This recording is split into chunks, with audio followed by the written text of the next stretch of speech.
Bonjour à chacun, à chacune, que Dieu puisse nous bénir ensemble. Alors il y a quelques absents, absentes, je pense qu'elles sont encore restées dans la salle hier soir. Il y avait le mariage d'Isabelle et de Jérémie, et peut-être que Jérémie. Voilà, en tout cas, que Dieu bénisse ce que nous avons pu vivre hier, que Dieu bénisse aussi nos familles respectives, et puis que Dieu bénisse son Église aujourd'hui. En tout cas, nous voulons encore vous saluer, et nous voulons saluer encore nos frères, nos sœurs qui sont derrière leurs écrans, qu'ensemble, dans la communion du Seigneur, nous puissions être au bénéfice de sa parole qui, par la grâce de Dieu, ne retourne pas à lui sans effet. Alors nous sommes dans le troisième volet. Je vous avais promis de parcourir un petit peu la vie du prophète Élie. Il y aurait tant à dire encore. Voilà donc un troisième volet de la vie du prophète Élie, avec toujours ce verset de 1 Roi 18 qui revient, que je reprends à chaque fois en tout début. L'Éternel est vivant, c'était la manière de témoigner du prophète Élie. L'Éternel est vivant, le Dieu d'Israël, devant qui je me tiens. Et c'est quelque chose qui devrait nous accompagner tous les jours, dans nos joies, dans nos épreuves, dans nos combats, de pouvoir nous rappeler et dire « L'Éternel est vivant ». L'Éternel, ce Dieu vivant devant lequel je me tiens, eh bien, va me donner la force, le courage, va m'aider à avancer, à progresser dans ma vie. Et c'est ainsi que Élie, qui était un homme de la même nature que nous, a cheminé avec son Dieu. Alors, juste peut-être un rappel de ce que nous avons vu il y a 15 jours. Élie se trouvait sur le mont Carmel, en confrontation avec les 450 prophètes de Baal et les 400 prophètes d'Astarté. Et à un moment, Élie va les inviter à offrir leur offrande devant Dieu pour voir qui est le Dieu véritable et vrai. Et je relis ici à partir de 1 Roi, chapitre 18, verset 19 et suivant. On va se promener un peu dans ce chapitre 18. Ils crièrent à pleine voix, et ils se firent selon leur coutume des incisions avec des épées et avec des lances, jusqu'à ce que le sang coule sur eux. Lorsque midi fut passé, ils prophétisèrent jusqu'au moment de la présentation des offrandes. Mais il n'y eut ni voix, ni réponse, ni signe d'attention. Ces malheureux eurent recours à leurs procédés charnels, possibles et inimaginables. L'effusion de leur propre sang est ici une sorte de parodie quant au moyen de salut choisi par Dieu, à savoir l'expiation par substitution. Ce triste tableau nous montre combien sont futiles les efforts des hommes pour se sauver eux-mêmes. Les intellectualisations des dieux de pacotille ou de tout ce qui leur ressemble n'apportent rien, ni hier, ni aujourd'hui, parce que cela ne vient pas de Dieu. En revanche, l'amour de Dieu appelle des hommes, des femmes, des jeunes, et les prépare à lancer un défi aux faux dieux de notre génération, à demander à un peuple contestataire, à un peuple qui refuse de croire, à un peuple qui piétine encore la grâce de Dieu, jusque à quand clocherez-vous des deux pieds? C'est ce que le prophète Élie a dit à un moment en forme de boutade et de moquerie aux prophètes, aux sacrificateurs, en tout cas aux faux prophètes. Si l'Éternel est Dieu, ralliez-vous à lui. C'était une invitation.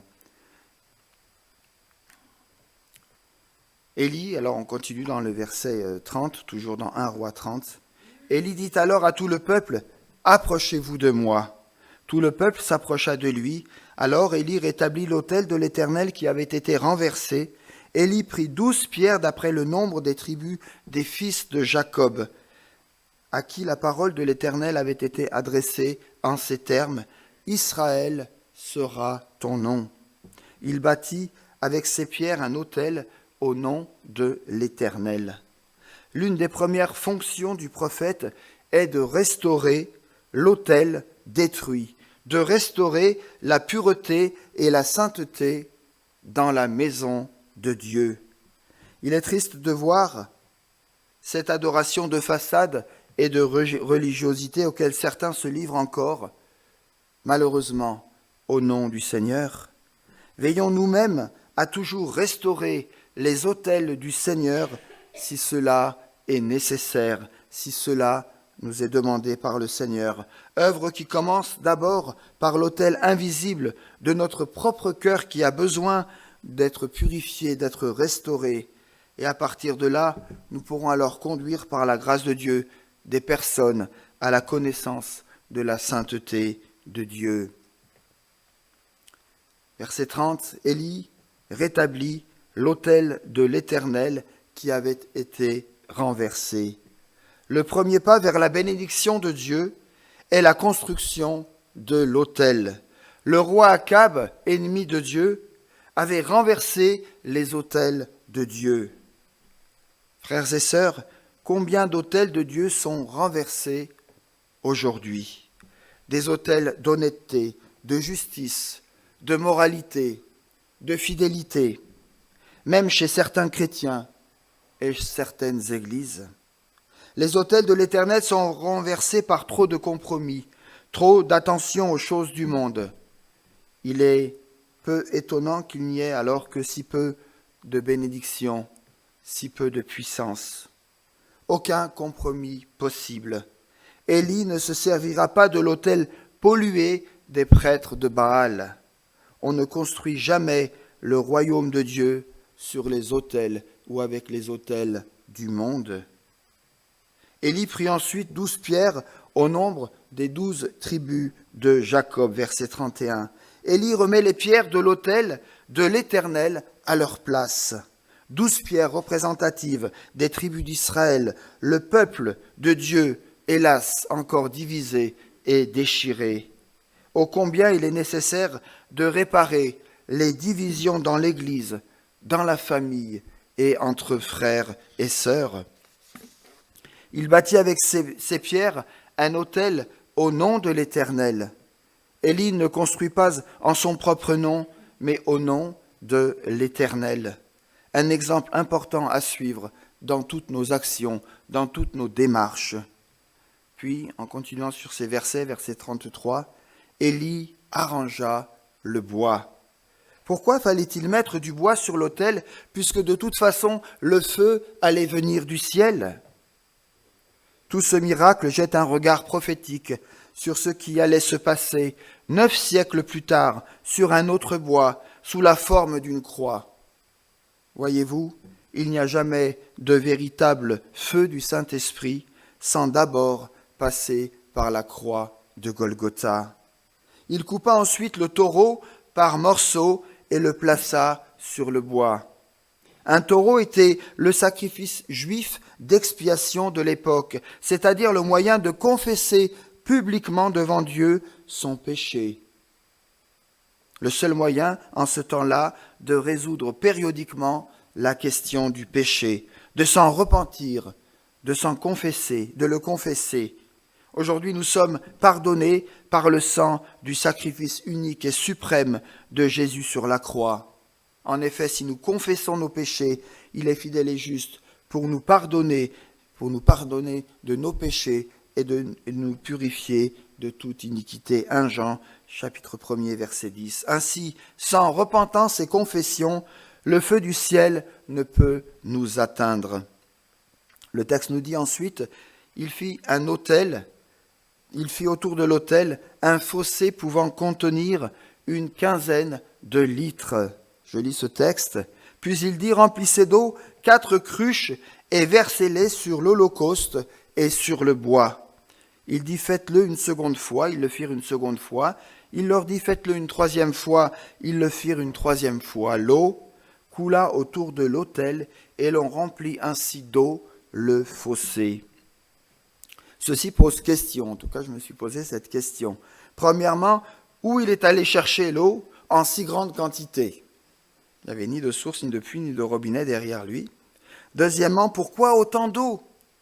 Il doit sûrement y avoir une raison, ou peut-être simplement une signification très importante qui justifie, j'ose dire, ce n'est pas un gaspillage, mais vous allez comprendre le terme, le gaspillage de tant d'eau en période de sécheresse.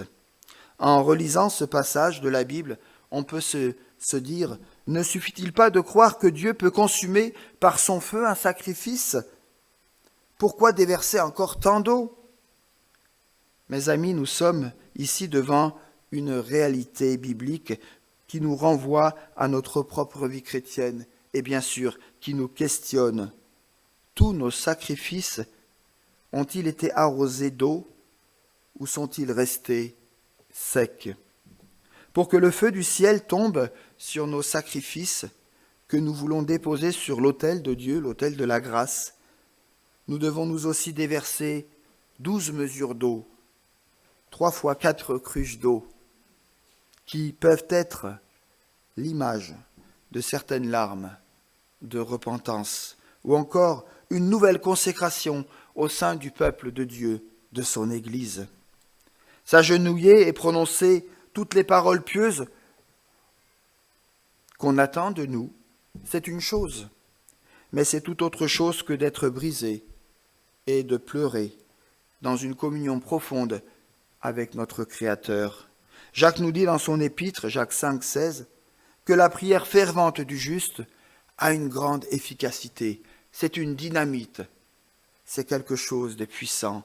Que Dieu nous fasse alors la grâce de porter nos fardeaux de cette manière-là, pour que sa victoire soit manifestée dans l'autel, restauré de notre cœur d'abord, mais aussi dans son Église qu'il aime par-dessus tout.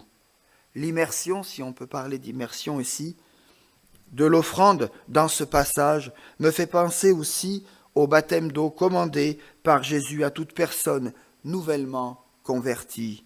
Un témoignage public de notre mort au péché et de notre conversion au Seigneur Jésus-Christ, à l'exemple peut-être, de manière imparfaite, de cet holocauste qui témoigne de la mort à la fausse religion et de la conversion, de ce retour à l'Éternel, notre Dieu. Aujourd'hui, 14 août 2022, il nous dit encore, je continue la lecture, on est toujours dans 1 Roi 18, verset 36, il nous est dit encore qu'au moment de la présentation de l'offrande, Élie le prophète s'avança et dit « L'Éternel, Dieu d'Abraham, d'Isaac et de Jacob, que l'on sache aujourd'hui que tu es Dieu en Israël, que je suis ton serviteur et que j'ai fait toutes ces choses par ta parole. » Le texte ne nous précise pas quelles ont été les instructions que Dieu a données à Élie sur la manière de disposer l'autel. Pourtant, Élie dit au Seigneur qu'il s'est conformé en toutes choses à sa parole. Voyez-vous, la structure devant laquelle Élie se tenait n'était pas le produit de l'intelligence humaine ou d'une quelconque construction humaine. Élie était si profondément lié à Dieu, au Dieu vivant devant lequel il s'est tenu jusqu'au bout, que cela a suffi pour le conduire pas à pas dans la préparation et la construction de cet autel. Tout a pu être mis en place pour que soit révélée la gloire de Dieu. Chers amis, dans la vie de chacun d'entre nous, de tels moments viendront, des moments de confrontation qui auront un enjeu éternel. Ce n'est jamais une perte pour le Seigneur que de préparer longtemps à l'avance un homme, une femme, un jeune, un frère, une sœur, afin qu'au moment crucial, une réponse puisse être proclamée de sa part. Oui, mes amis, Dieu se plaît à parler aussi au travers de notre bouche et de notre existence. Peut-on imaginer la souffrance et l'impatience que durent être celles d'Élie, tandis qu'il assistait à l'extermination systématique de tous les prophètes de Dieu et qu'il voyait l'état moral d'Israël dégénérer et se désintégrer de jour en jour? Pourtant, pas une seule fois, il ne se permit d'entrer en scène de sa propre volonté. Pas une seule fois, il ne dit « Il faut absolument que j'élève la voix. Je ne peux plus supporter ceci. Je ne peux plus me taire. » Il était si parfaitement discipliné qu'il resta caché dans l'obscurité jusqu'au moment choisi par Dieu. au rythme de Dieu et des événements qu'il a dû affronter, Élie a accompli la mission pour laquelle Dieu l'avait préparé. Chers amis, consentons-nous à être morts à nous-mêmes, cachés avec Christ en Dieu, jusqu'à ce que sa gloire se révèle? Certains éprouvent parfois une forte démangeaison. Il leur tarde de faire ou d'être vus, d'accomplir, d'être récompensés, reconnus. À tous ceux qui sont impatients et désireux d'être reconnus, Dieu voudrait humblement leur dire « Attends, attends mon frère, attends ma sœur. J'ai autre chose pour toi, une priorité plus élevée. Permets à ma main de transformer les profondeurs de ton être intérieur, là où nul ne te voit, afin que tu sois rendu parfait, afin que je te fasse paraître au moment voulu, entièrement éprouvé, entièrement épuré, entièrement sanctifié et disponible pour moi. » Après cela, verset 37, Élie cria « Réponds-moi, Éternel, réponds-moi, afin que ce peuple reconnaisse que c'est toi, l'Éternel, qui est Dieu, et que c'est toi qui ramènes les cœurs. » Élie prie pour une manifestation de la gloire de Dieu. Il ne cherche pas de spectacle. Il ne demande pas ici ou là la sensation de je ne sais quoi d'ailleurs. Il implore Dieu de se manifester dans toute sa gloire. Et je crois profondément que Dieu fait encore des miracles et répond à de telles prières pour que son nom soit glorifié et pour que son Église, soit ferme et conquérante et victorieuse. Ce même prophète qui s'était prosterné devant le Seigneur pour le supplier en faveur du fils de la veuve, vous vous souvenez, la veuve de Sarepta, on en avait parlé précédemment, intercède maintenant pour tout Israël. Il ne recherche pas le moindre avantage, la moindre gloire personnelle.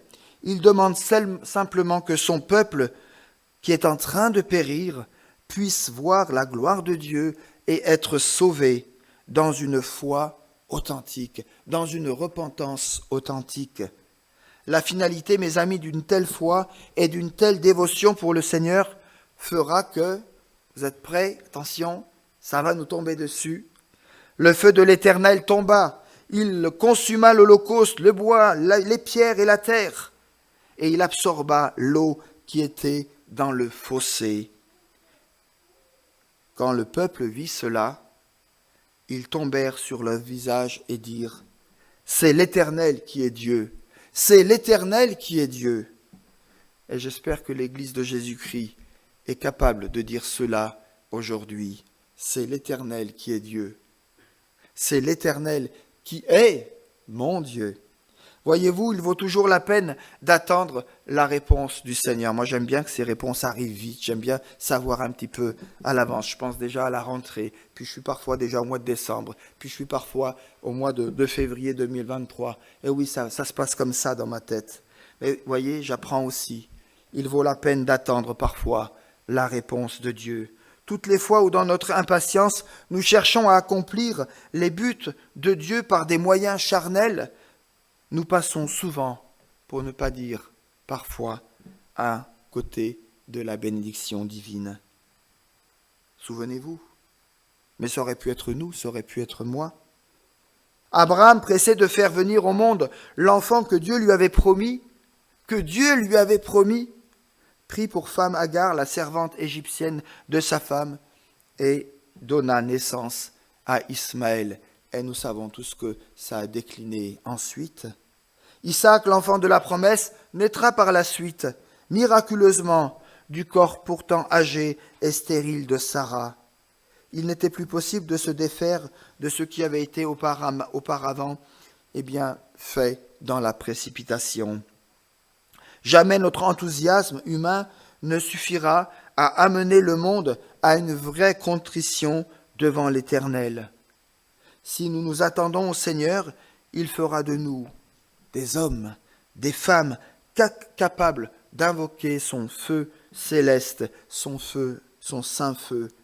Mais notre activisme parfois fébrile, ou bien une action en avance de l'heure de Dieu, ne fera que nous épuiser, pour ne pas dire nous décourager.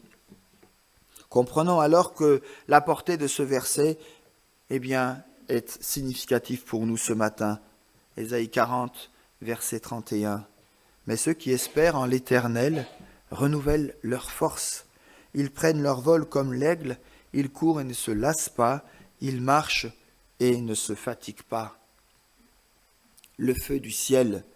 C'est seulement lorsque ce feu tombe, lorsque le Saint-Esprit intervient de manière souveraine pour transformer une situation, consumant tout ce qui peut être brûlé, que des villes, que des nations entières, que des familles, qu'une église se prosternent et se prosterneront le visage contre terre en proclamant « L'Éternel est Dieu ». Mais pour que nous puissions espérer invoquer ce feu céleste qui fait revenir vers le Seigneur le cœur des hommes et des femmes, il faut d'abord qu'il ait brûlé dans notre vie individuelle, personnelle. Tout ce qui est dans le peuple de Dieu, tout ce qui est charnel, doit être retranché, déposé sur l'autel de la grâce, sur l'autel du Saint-Esprit. Notre orgueil, nos craintes, nos ambitions, nos émotions, nos convoitises, tout cela doit être présenté comme un sacrifice mouillé de larmes pour être consumé par le feu de l'Éternel. Frères et sœurs, le temps de la grâce et de la patience de Dieu qui est donné à notre humanité, mais aussi à son Église sur cette terre, sera caractérisé par le feu d'une manière ou d'une autre. Si au temps de Noé, Dieu envoya son jugement sur toute la terre au moyen des eaux, Pierre nous dit dans son épître, par la même parole, parole de Dieu, parole céleste, par la même parole, les cieux et la terre actuellement sont gardés en réserve pour le feu, en vue du jour du jugement de la perdition des impies. De Pierre, chapitre 3, verset 7. Vous savez, il y a un optimisme réaliste qui prend sa source dans une connaissance personnelle de l'œuvre miséricordieuse de Dieu, même au sein de nos épreuves, même au sein des difficultés, et qui croit que Dieu accomplira en son temps ses promesses, ce qu'il a promis. Il y a aussi une autre forme d'optimisme qu'on pourrait appeler optimisme trompeur, qui croit à l'établissement d'un monde meilleur, tout en refusant de reconnaître les graves dangers, qu'ils soient physiques, qu'ils soient spirituels, qui l'environnent. Ni les valeurs humaines de notre monde, aussi positives soient-elles, ni toutes ces bonnes intentions ne pourront remplacer celui qui seul peut nous réconcilier avec notre Créateur Jésus-Christ. L'Église de Jésus-Christ est appelée à prêcher non pas un salut à bon marché, rempli de récompenses magnifiques, en veux-tu, en voilà, mais annoncer humblement, avec courage et audace, toute la vérité biblique. Vous savez, il n'est plus de bon ton de parler de ce jugement de Dieu qui vient bientôt, n'est-ce pas? C'est difficile aujourd'hui, on a du mal.